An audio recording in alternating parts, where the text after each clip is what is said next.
Hello, welcome to my class. Today I want to take time to talk to us about relationship red flags.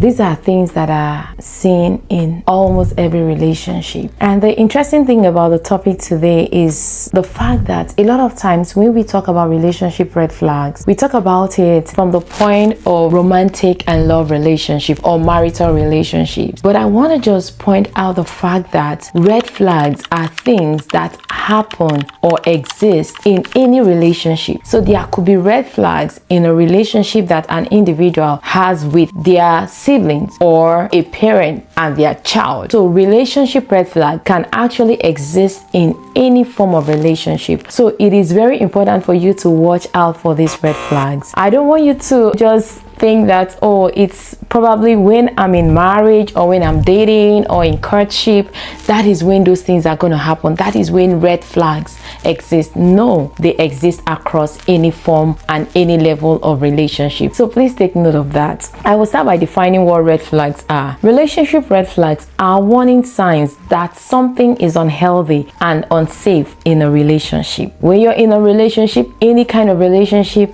and you sense that something is unhealthy or something is unsafe, that is a sign of a red flag. Red flags in relationship, they are things that you respond to with wisdom, not just emotionally. You respond to them wisely. If you have a partner that tries to distance you from your friends, your family, your support system, that is very dangerous. I had a story of a lady. This lady, it was as a result of isolation, who was in an abusive relationship, and she was gaslighted, she was lied against. A lot of things were twisted against her from her own story as she told me the story. And it got to the point where she was eventually isolated from her family. Like her family felt like she was wrong, so they didn't want to have anything to do with her. This woman literally left a particular country and relocated to another country where she eventually passed on. And I'm so sorry about that, because she was totally isolated. Even when she left, that isolation was still with her.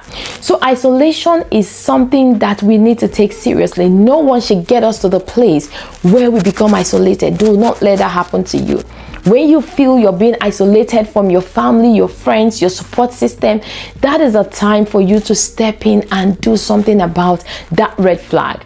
This lady was so isolated to the point that even when she was in an environment that was full of love, that was thriving on love, she couldn't even receive love anymore, because she's been isolated for a long time. She's been by herself for so long that love did not feel familiar to her anymore.